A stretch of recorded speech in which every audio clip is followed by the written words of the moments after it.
So this is the abdominal physical assessment. For the physical assessment, I would start by doing my observation and inspection. I would divide the abdomen into 4 quadrants, the umbilicus being the dividing point.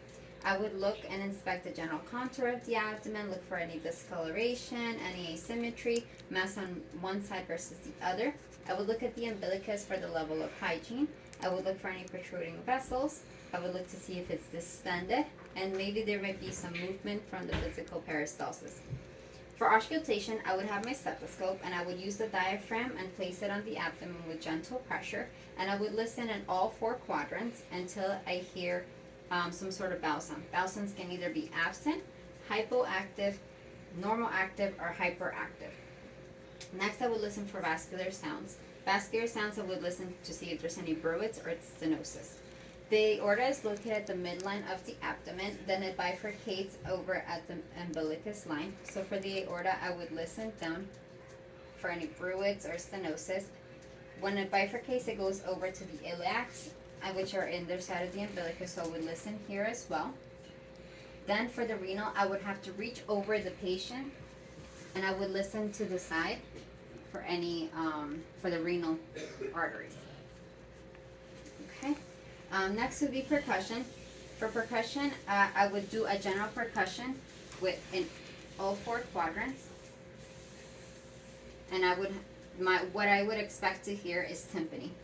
For the liver span, I would go below the umbilicus line, and I would start percussing until I hear dullness. I would mark the spot. Then I would go up, and once again, I would go and percuss until I hear dullness again. Then I would measure between the two points that I have achieved, that I have identified dullness at, and I would measure. The 2 points should be anywhere between 6 to 12 centimeters for it to be a normal liver span. For the spleen, it's usually hidden underneath the rib cage, but what you could do is you can go and percuss at the lowest intercostal space on the left anterior axillary line, and you would percuss until you hear dullness. Usually the dullness is heard anywhere between the 6th to the 10th intercostal space for a normal spleen. For palpation, as I'm palpating either light or deep palpation, I would look at the facial expressions of the patient to see if there's any pain. And I would also palpate and think of it if there's any enlarged organs.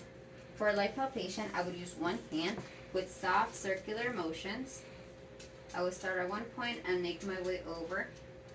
I would do about a 1 centimeter depth. For deep palpation, I would use 2 hands, so one on top of the other, and I would diffuse the pressure using a rolling technique, keeping in mind the organs that I'm feeling as I'm rolling over and as I'm feeling the abdomen cavity. Okay. To palpate the spleen, I would start at the umbilicus and move my way up diagonally, pattern up to the left costal margin at the left upper quadrant. In order to palpate the liver, I would begin below the umbilicus and I would move myself vertically right up to the costal margin at the midclavicular line until I actually palpate the liver. For aortic aneurysms, I would go over either side of where the umbilicus is and I would feel for the aorta, and then estimate the diameter between the 2 distances where I do feel the aorta. An aortic aneurysm would be identified if the distance is 3 centimeters or greater. For rebound tenderness, I would apply a deep palpating pressure and then suddenly release the pressure. If the pain increases when the pressure is relieved, then it is a positive rebound tenderness. For the Murphy sign, I would palpate below the right costal margin and I would ask the patient to take a deep breath. If the patient stops breathing mid-inspiration, then it is a positive Murphy sign. For the obturator test, I would ask the patient would be in a supine position. The right leg would be flexed at the knee and also at the hip.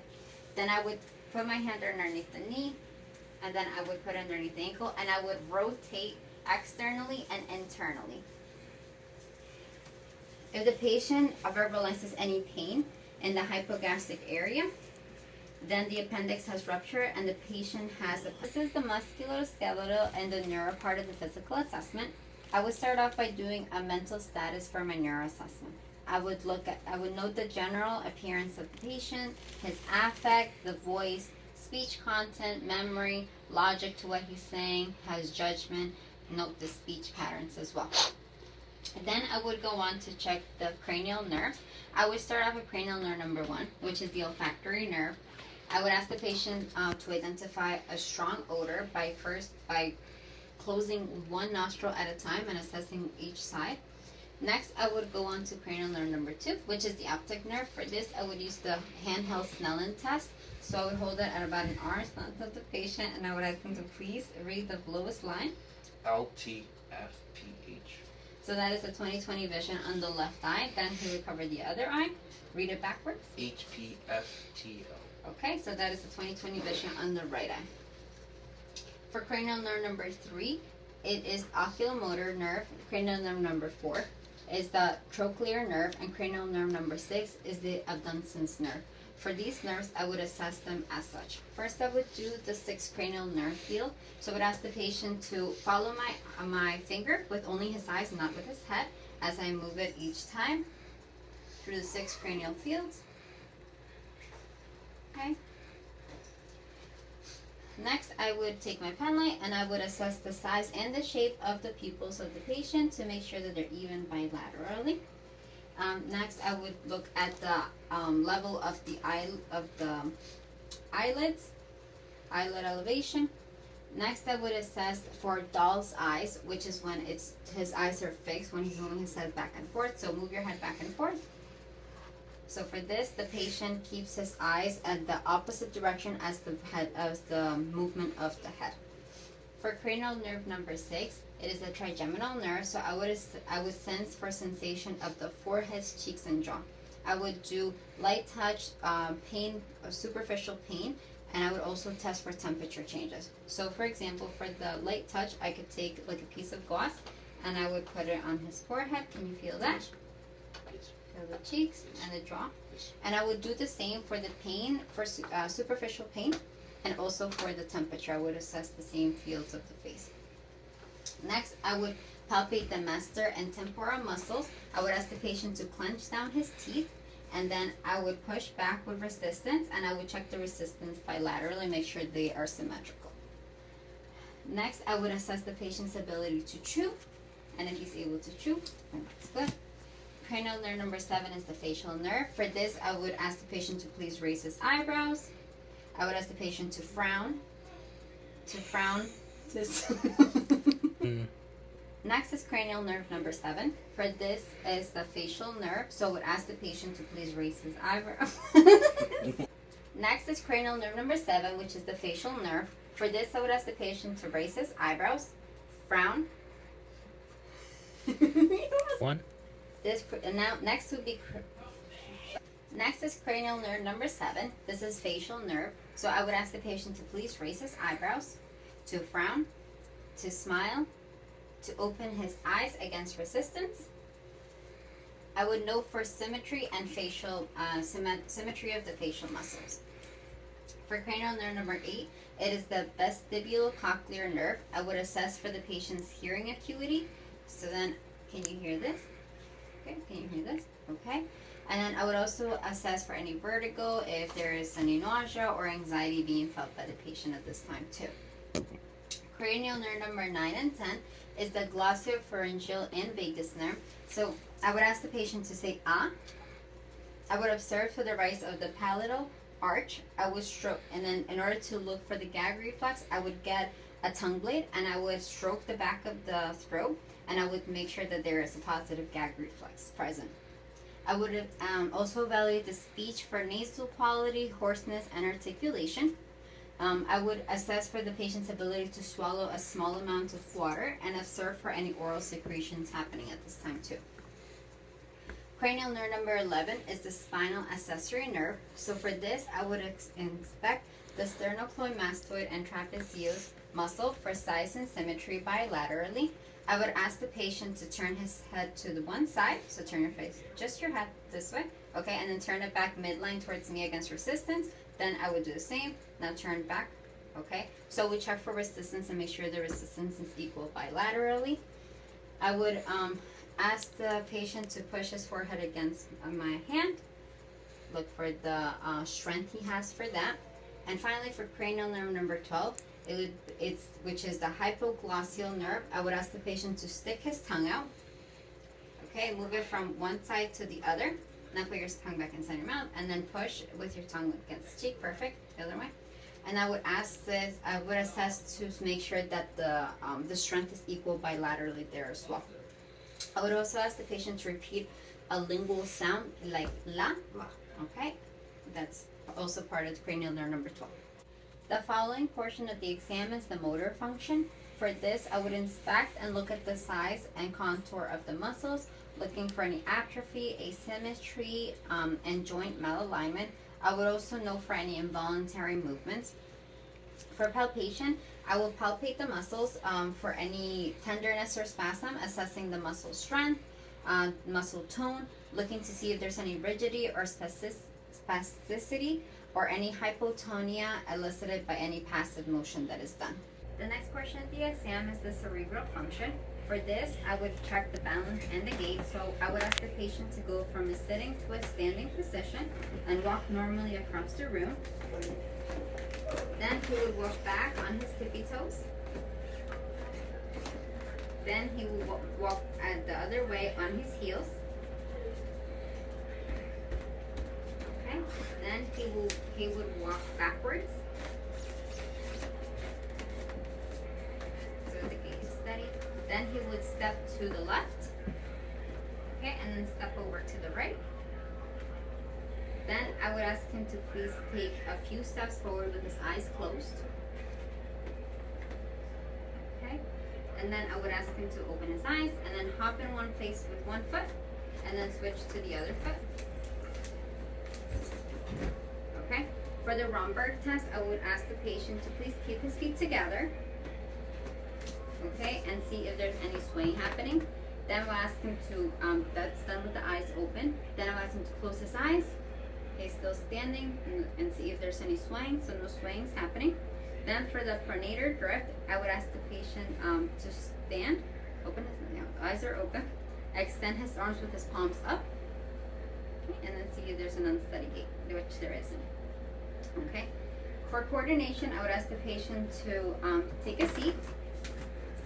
Okay, close his eyes, and then touch the tip of his nose with his index finger. And then do it with the other hand. Then for the rapid alternative movement, you're gonna open your eyes. You're gonna slap your thigh with the palm. Okay, and then turn your hand and then slap your thigh, and then do it backwards, back and forth quickly. Okay, and then that's the rapid alternative movement. Then I would ask the patient to lie down. And then I would do the heel to shin. So if you could please touch your, go from the knee down to your shin with one foot and then do it with the other. And for this, I will look at the rate, the rhythm, the smoothness, and the accuracy of the movements all throughout. Next is sensory function. For this, I would start with the exteroceptive sensation. So I would ask the patient to please close his eyes. And I would elicit a light touch, and then I would elicit it on like the forearms, and I would ask him to tell me whether I'm doing it on the right or the left. Right. Left. Okay. The same thing would be for the superficial pain. I would do it with like the back of like a cotton tip that's a little rougher than the gauze or cotton swab. And I would ask him to tell me if I'm doing the superficial pain in the right or the left. Okay. And then I would do the same thing, but with temperature. So I would apply something cold and then something warm, and I would ask him to identify when I'm doing the right or the left. For the proprioceptive perception, again with his eyes closed, I would grasp the index finger of the patient, make sure that the fingers are separated. I would grasp the index finger, and I would either bring it up or down and ask the patient to identify where I'm bringing it up. Okay. For the vibration sense, I would get a tuning fork and I would put it on a bony prominence, and I would ask him to tell me if he feels the vibration, and I would put it on soft tissue as well and ask him if he feels it. Okay. For the cortical sensation, I would do the stereognosis, which is where the patient has his eyes closed, and I will place an object, an identifiable object in his hands, and I would ask him to identify it. Car keys. Okay. For the graphesthesia, I would take the patient's palm, his eyes are closed, and I would either draw a letter or a number and ask him to identify it. 3. Okay. Now for the 2-point discrimination, I would get something like the Q-tip, the back of the Q-tip, and I would simultaneously touch from the one point to another and move the points closer together until he tells me that he feels like I'm only poking one point. Right there. Okay. So then I would look at the minimum distance between the points to where he thinks it's just one point that was identified for the pressure. Now for extension, I would touch the patient on both sides of the wrist at the same location and ask the patient if I'm touching 1 point or 2. 2. Okay, and then I would remove pressure, the stimulus from one side, and I would keep the stimulus on the opposite side and ask the patient feels pressure on 1 or 2. 1. Okay, and then is it on the right or the left? Right. And I would ask him to identify which side. The following portion is reflexes. So I would test deep tendon reflexes. I would start off at the bicep. The arm would be relaxed at a 45 to 90 degree angle. I would support it, and I would place my thumb over the tendon, and I would strike with the reflex hammer. And for this, the bicep will contract, and then the arm will twitch slightly. For the brachioradialis, again, the arm is flexed about a 45 degree angle, and then I would come down, support the arm, and then I would hit it with the reflex hammer, and then the hand twitches slightly, and there is a flexion and supination of the form. The tricep deep tendon reflex, the arm is going to be at a 45 to 90 degree angle. I'm going to be stimulating the triceps above the olecranon process. I'm going to strike with the reflex hammer, and there's going to be a contraction of the tricep and an extension of the arm. Next is the tendon reflex of the patellar. So for this, the legs are going to be hanging off the bed, and then I would strike it with the hammer, and there would be a contraction of the muscle and an extension of the leg. Next is the deep tendon reflex of the Achilles. So I would get the leg, I would elevate it, and then I would hit it with the hammer, and I would see a flexion of the foot. For the superficial abdominal reflex, the patient is in a recumbent position, and I would get a sharp object, and I would stroke it diagonally on the skin in the upper and the lower abdominal quadrants, and I would look for a deviation of the umbilicus towards the stimulus. For the superficial reflex of the plantar, I would stroke the foot from the heel across to the ball of the foot, and I would watch for the flexion of the toes, like so. And that's it.